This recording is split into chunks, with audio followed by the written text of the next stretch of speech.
Good afternoon. Good Erev Shabbos. Here in Arizal, we've got a little more time left before the holy day comes in. And I've been looking over some of the kavanot of the Arizal, lighting Shabbos candles, and the work of the man and the woman in the partnership of creation, and how lighting candles reflects the tikkun of this relationship of men and women, and also the different types of meditations from the kabbalah that apply to the aspects of the mitzvah. So first of all, as everybody knows, that the main mitzvah of lighting Shabbos candles falls upon a woman in her house, that she lights the candles and she brings in the Shabbat into herself. But we know that the man, there's a mitzvah of a man, is to prepare the candles, to bring them together, to put the wicks in the oil, to bring the matches, or if they use candles, whatever it might be. The man's job is to bring the materials to his wife, and she lights them. Now this tiny little act of bringing candles to your wife and letting her light them and make the blessing is actually a very large picture of the repair of relationships between men and women. Because a man's job is to give to his wife and to bring home the produce of his efforts, of his labor during the work week. And a woman receives those efforts and turns them into light. She turns them into the light of the home, and it might be in all the different rooms of the house. She is bringing the light that the man brings her the materials. Now, in our modern society, women are working everywhere, and men are, I don't know, are all the men working? But we know that there's been a reversal in the prioritization of roles. There's been changes in the emphasis of who makes the money and who does the work, and we have, guys that are raising the kids and women are out running corporations. Okay, with all that said, though, we want to understand the Kabbalah and its perspective, because the Kabbalah is a perspective of eternity. The Kabbalah wants us to see the relationship of men to women from the beginning and how it was designed to work. How it is today is secondary. It's secondary because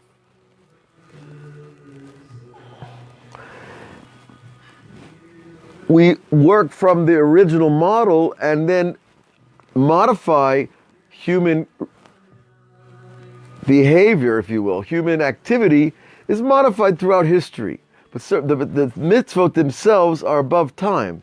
So they're standardized, and they affect and reflect a relationship that preceded the creation of man himself. Okay? And this whole idea of the male energy giving and the female energy receiving is not chauvinistic, and it's not feministic in any sense. Because chauvinism is an exaggeration of male power, and feminism is an exaggeration of female power. And of course the goal is balance between the two. That each person needs to learn to give, and each person needs to learn to receive. But in balance, and without exerting undue influence, which is, of course, another name for power. All right. So now where do we see this also is very interesting. When the Kabbalah says that the woman lights the candles, but the man, his job is also to meditate on the flames. To stare at the flames is the repair of the eyes from the weekday. That when we see the Shabbos lights, those lights are actually a return to the primordial purity of vision that occurred before this physical world. Because Shabbat is a reflection of the world to come, and all of us came from the world to come, and the vision of man was purer in the world to come, okay? And so when we stare at the Shabbos lights, we're really staring back into time and space to the beginning of vision itself, before it hit this world. So a man's job is to stare at those candles and to repair his eyesight from the things that he's seen during the week. That who knows what's out there. Okay, now there are Kabbalistic meditations, and they're called Ner in the Kabbalah. Ner is gematria 250, Nun Resh. Those two letters equal 250. Those two letters that equal 250, Ner, the word for candle, is also the combination gematria of 6 divine names. 3 times Havaya, and Elokim, Adonut, and Ekyeh. Now, anybody who's familiar with Kabbalah will be familiar with those names. If you're not, well, you're going to have to hang around. We'll have to learn some more together. But they're names that are in the Tree of Life. The Tree of Life has 10 different names of God, and each one represents a power in the soul. And Ekyeh is Aleph, Hey, Yud, and Hey, and that's the name of I will be. That's the name that God gave Moses to tell the Jews that he's coming to bring them out of Egypt. And then the Havaya name is the name that God gave to Moses when he received the 13 attributes of mercy. That's Yud and Hey and Vav and Hey. That name is the name of the Creator himself, the Emanator. And then the third name, Elokim, which is the name, which literally means a judge, is that we relate to God as being the ultimate judge. Now, of course, the ultimate judge has mercy. And this is where most people get tripped up in religion. They look at God as a mean, tight, crusty, old-fashioned, unmerciful judge. And it's not true. And this is what Christianity has left the world with, and this is what Islam is.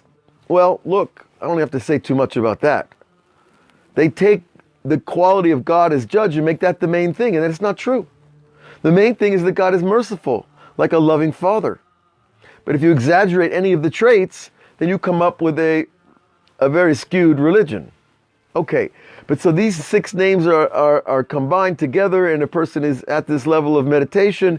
We'll be able to do that. We're working on these ideas in our Patreon class on divine inspiration and the many faces of meditation. And one of those types of meditation is seeing God's names in your mind's eye. Not everybody can do that, but once you get the skill down, it grows like every skill in life. Okay. So that's the man's job. So the woman has a job too. She covers her eyes from the candles, which is the exact opposite, which is very interesting. The man is supposed to gaze at the candles, and she covers her eyes when she makes the blessing. She covers her eyes because she is the divine presence. And she's covering her eyes as a sign of humility and modesty. When you receive the divine presence, you don't just look at the face of God and not show modesty.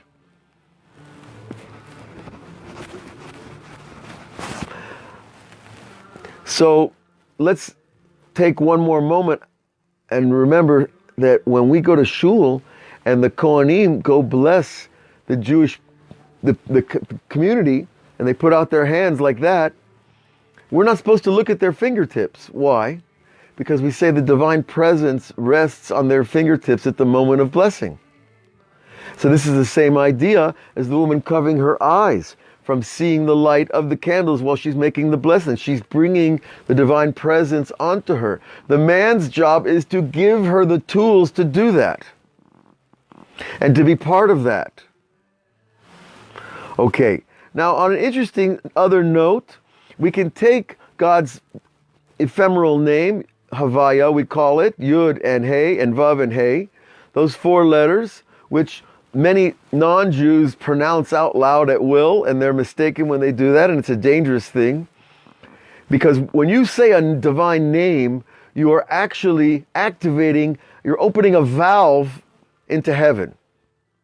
You're opening a release valve of that power. So there are divine names that we don't want to say, because if I release that energy into the world, I might not be able to control it. And most of the time that's the case. So there's this big mandate against saying God's names out loud. And whereas there are many Christians that say God's name out loud at random, and you know them and you hear them and they're knocking on your door looking for donations too, you know, but we don't say those names out loud because you're calling on the power. And think of a name is like a divine lock, right? Just like a lock. You put a key in a lock and you turn the lock, and what happens? The door opens. Okay, well, a name of God is like a lock combination of sound. And you say the name, you release the energy through the combination of the letters, which is that lock. So you got to be on the level of purity be able to do that. And generally, our own self-perception is a little bit questionable, shall we say. So that's why we need to have a Rebbe, we need to have a Rav, we need to have people that we can consult with and talk about these things with. Why do you want to use God's name? Why do you want to say the name out loud? What's your purpose? What's your goal? Are you keeping these other mitzvot that are protecting you from that great level? Because people don't realize that when you release divine energy into the world, you create the equal opposite potential. When you release the great light of love of others into the world, there's an equal opposite potential created called hate. And God knew this, and that's why the Jewish people, well, that's another whole story. We're going to have to do a whole Shira on anti-Semitism, what it's really all about, and why it's proliferating now more than ever, according to the Kabbalah. But when God revealed His Torah to us, it's given at Mount Sinai because of hatred. But why hatred? God's revealing this great document, this great set of values for all of humanity. Why should we be hated for that? So that's a complicated question. We're not going to deal with it now. But just understand that when you bring light into the world, you bring the equal opposite potential. Right? If you go win the lottery and you make $1 million and you go off and tell all your friends that you're now a millionaire, how do you think they're going to respond? Way to go! Yay! They might on the outside, but on the inside, other things might be happening. See, and so there's this resentment that's created. That's the equal opposite potential that I'm talking about. Okay, let's not stay on that too long. We'll come back to that another time, at an appropriate time, because really the world is changing as in front of our eyes, in terms of the Jewish world, and in terms of the non-Jewish world and the relationships, and it's really a critical time in history. But nonetheless, the candles that we're talking about lighting here, the candle itself is a reflection of God's name. How? Because the name Yud refers to the transcendent light that surrounds the candle. If you stare at a candle, you'll see that there's a yellow flame. That is the first letter Hey. But around the candle is this glowing light that you can barely see. That's the idea of the Yud, the highest letter in God's name. And then you have the visual level of the light, which is the orange flame, let's say, or it's yellow, depending on your source, or your fuel. That's the first Hey. And then the wick is a Vav. The wick is the conduit from the upper to the lower, from the light to the source or the fuel. And that's the Vav. And then the wax itself, let's say using wax or olive oil, or any oil for that matter, that is the final Hey. That's the actual fuel of the physical world that's turned into the light of the spiritual world. So it's a perfect paradigm to understand our spiritual service. That we take the physical energies of this world and we want to elevate them like a candle to create light. And I'm sure that's not a new idea for most of you, and I'm sure that you're doing that intuitively and innately by the good deeds that you do every day. But when you know you're doing it and you think about it, you magnify it. And you increase the light, and you increase your consciousness and the pleasure that you receive from it. So it's one thing to do good deeds, but it's another thing to know how you're doing them and why you're doing them and for whom you're doing them. Right? And so we're lighting Shabbos candles because God commanded us. But He commanded us for His glory. Well, so all we're here to do is glorify God? Well, actually, yes. Why? Because when we glorify God, it glorifies humanity. We get the glory secondhand, if you will. By glorifying God, He glorifies us. And this is the nature of all relationships, by the way. It's not kavod, it's not honorable for a person to come home and say, I won the Nobel Peace Prize. Let the other people talk if you won the Nobel Peace Prize. Why do you have to talk about yourself? God doesn't talk about Himself, except He says, I created you. He says, I created, I made you, I formed you, I breathed life into you. But for my honor, which is my honor, that I am able to create you. Because there was no creature in creation as great as a human being. And that's why the angels were against us. The angel said, why are you going to create this guy? He's going to sin against your will. And God said, it's okay. It's okay. I see that there are tzaddikim going to come into the world. Righteous people are going to fulfill my will, and that makes it all worth it to me.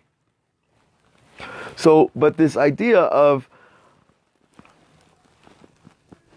the giver being the humble aspect of the equation, that a man brings home his hard work, he gives it to his wife, she turns it into light.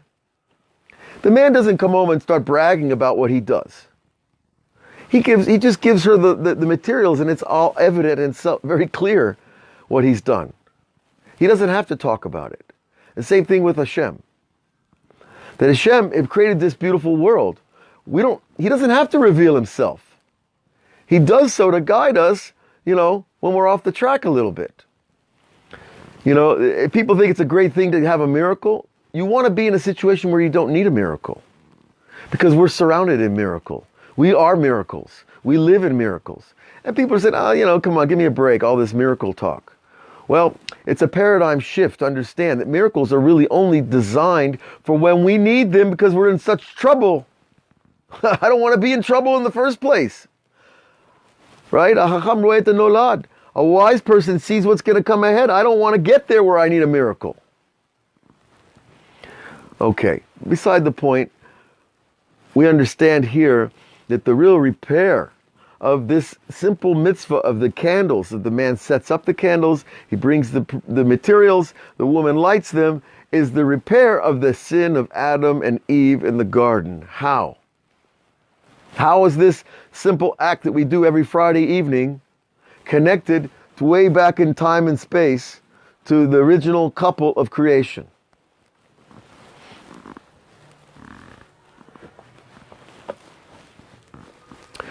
Well, we spoke about the idea of giving, that the man is the power of giving and the woman is the power of receiving. And by the way, don't think that receiving is easy. Proper receiving is very hard. To receive in a proper way takes a tremendous amount of grace and dignity and humility. And those things are not so easily had, especially in this world. Okay, but what we're talking about, why is this a repair, is because where was Adam when the snake tempted Eve first? Adam left his wife unprotected. Okay, Adam left his wife vulnerable. This is not the way we want to do things. And then we see on the reverse side, Chava gave Adam to eat from the fruit. And really it should have been the reverse. Adam should be giving Chava what to eat from the garden. So both processes, there were two mistakes taking place. That there was not the guarding, and there was not the proper order of the giving. And if Chava had known her role better, she would have not even talked to the snake. She would say, listen, you talk to my husband. He'll be home soon from work. Go talk to him. Don't bother me. You could put it in the washing machine later.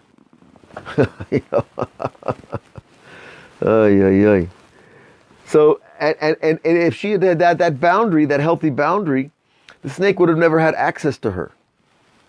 Now, of course, the snake, we're talking about these cosmic metaphors. The snake is this, we identify it with evil, we identify it with deception and all the negative forces. However, it is a holy angel that fell. We have to understand that evil itself has a place in the cosmic equation. It's necessary. It's necessary for man to achieve his divine identity by overcoming evil. We cannot do it without it.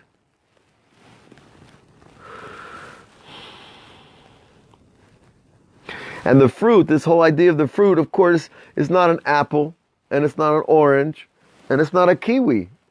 Not even a sweet kiwi. But rather, the Zohar teaches that the fruit of the Eitz Hadat Tov Ra was all 7 sfirot, 7 types of fruit. Okay?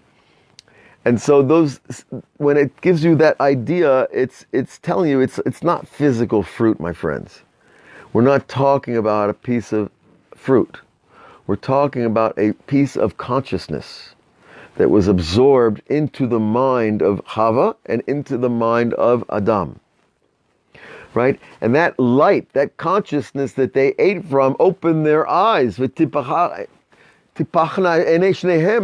two eyes opened up and they saw that they were naked. Before they had innocence. They didn't know the difference between covering themselves or not. That's Das. Das means that there's a distinction being made. And there's a phrase we say on Motzi Shabbat, Im ein dat minayin havdalah. If you have no Das, any awareness about the proportions of things, then where are you going to have separation? I can't make separations with things if I don't have dot. So you see, when a society breaks down because it has no boundaries, it's because there's no dot. That it's not proper to walk around naked. And it's not proper for people to be violating each other's space. For example, I saw some crazy video. I guess they call it mansplaining or something, or a guy sits down on a train and he spreads out so much that no one else can sit down. Like, what's that? Either stand up or get on a diet, do something. Why do you get to take up so much space? That's a breaking of boundaries. You're on public transportation. Get your own car. And vice versa. You see this in other areas where violations are not, men and women going in the same bathroom. Why do we need that? Is that called equality? No, that's called no das, of the distinctions, the honor, that I honor myself and I honor women. And if I honor women, I don't need to be in the same bathroom with them. Im ein dat minayin havdalah. Right? How am I going to have the proper separations if I don't have das? And this also means a healthy prioritization between men and women. And Chava and Adam have been dealing with it in the beginning, and we're still dealing with it. And the rabbis asked this question: where was Adam? That gave the snake access to Chava. And we see throughout the Torah story, oftentimes the women are the ones under attack.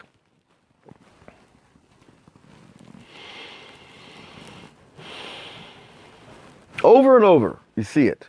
In the Hanukkah story, Yehudit was the daughter of the Kohanim, and Holofernes was a general who wanted to rape her on her wedding night. Because that's what the Goyish king did. We'll be talking about that on a class on Hanukkah, on Web Yeshiva, and also in a series we're going to be doing later in the year about the Geulot, the 5 types of redemption and the 5 types of exile. So, if you look in the past, you see that the Yetzer was always going after the women first. And so, it's our job as men to be aware of that. Not anybody can just talk to my wife. Is that chauvinism? No.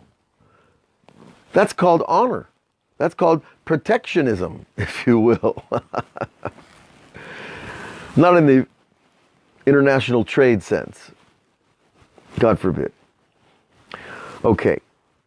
So we've touched on a lot of the ideas around the Shabbos candles and the tikkun of receiving and giving, and the idea of Chava being the one who lights the light, Adam being the one who brings her the fuel, the sources that we need to do so.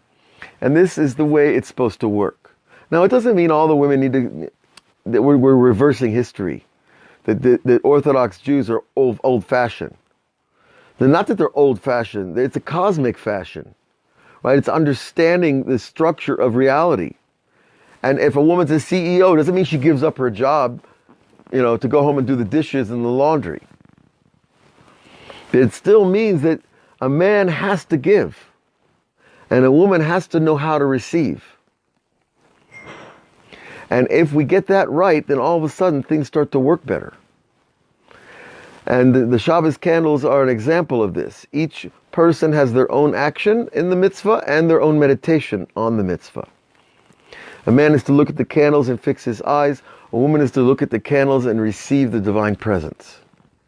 They're two different kavanot.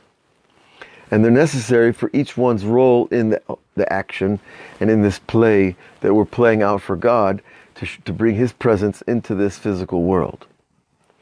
So I want to bless everyone to find their place in the paradigm, to find their role, and to fix their role, and to be whole with it, and enjoy that we have this ability to be the tools of the repair, of the restoration, of the glory of humanity with Hashem. Because that's where it's happening. So have a great Shabbat, a day of peace and rest with your families, with the gifts that you've earned this week in your labors, wherever you are, whatever you're doing. Give yourself that time. Bless yourself with that time. And we'll see you next week on Patreon. We'll see you on Facebook. Look for us on YouTube, Twitter, everywhere. You know, wherever Ariel sends me, that's where I'll be. God bless all of you. Shabbat Shalom.